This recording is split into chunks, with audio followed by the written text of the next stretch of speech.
What is this discipline education? What is this as an academic area in the university? What is it as an area of study if we're going to become educators?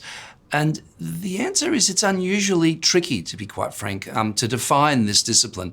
It's relatively easy to define physics or English literature or law as another professional area of study. These are very, very distinctive areas with clear and consistent disciplinary practices. Education is unusually untidy and suffers for that, to be quite frank.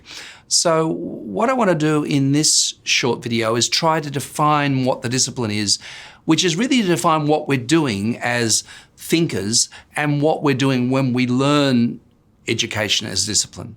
And I'm going to start with this word science to try and define what education might be as a science. And I'm going to start with the meaning of this word science. So in English, there's a very narrow meaning of the word.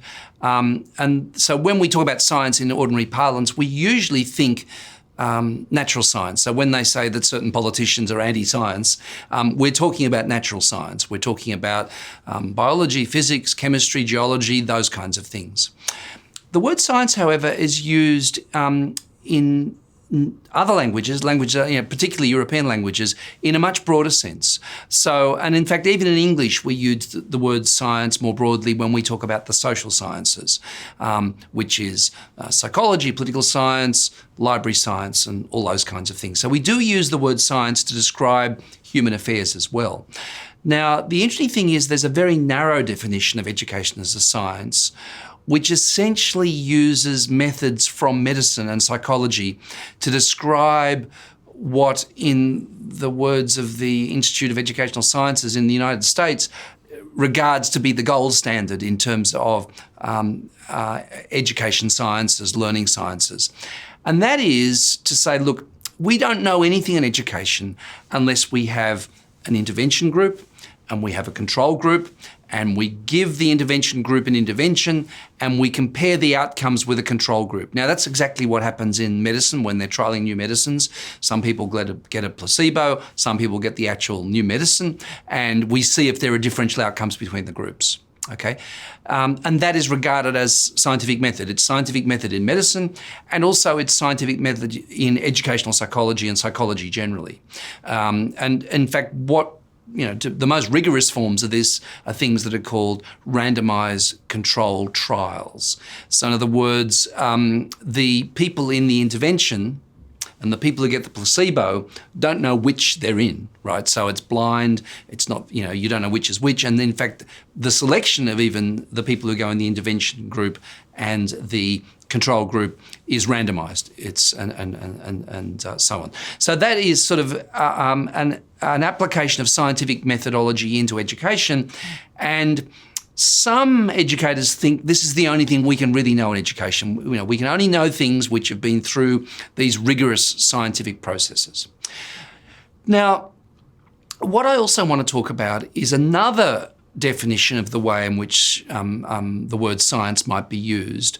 And actually, it's a definition which comes out of European philosophy. I'm going to mention later on two philosophers, Edmund Husserl and Jürgen Habermas, German philosophers, and they use the word science in distinction from another ordinary everyday world which they call the life world. I'm going to come to that in a second.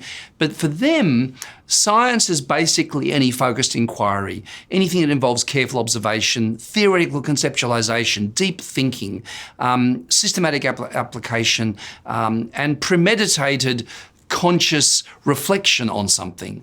So that's a broader definition of science, and it's one that I want to use later on in this short talk. But I've got an even broader definition of science here, which is the Latin word for knowing is sciens. It's a gerund, knowing. So it's a process of knowing things in the world. And I want to sort of use that concept as well in order to define education as a discipline as I go on. Husserl and Habermas draw this conceptual distinction between science and the life world. So let me start off what the life world is. we know a lot of things in the life world. The life world is our everyday experience of the things we feel, our identity, who we are, our everyday lived experience, right? It's subjectively felt. And we know those things subjectively, and we don't often stop to think about them theoretically. We don't observe them systematically in the way that scientists do. They're just things that we know in a casual kind of way as incidental parts of our knowledge of the world in this informal kind of way. Science, by contrast, is a much more structured activity which involves systematic observation. It might involve systematic conceptualizations. So typically, scientific concepts have more precise definitions than the much more ambiguous concepts we use to describe things in our everyday lives. So there's a distinction then between these two types of knowing. Knowing in the life world. Now, that's not to discount knowing in the life world. Knowing in the life world is real, it's felt, and it's really important to who we are as human beings. And in fact, it is the grounding of everything we do in a whole lot of ways. It's our reason for doing things, it's our motivation, it's our identity. But to draw a distinction between that and more systematic ways of knowing, theoretical forms of reflection, systematic modes of observation, collecting data, trying to be relatively objective about things by getting multiple perspectives in a case study, for example. Those are all characteristic moves of science as distinct from the life world.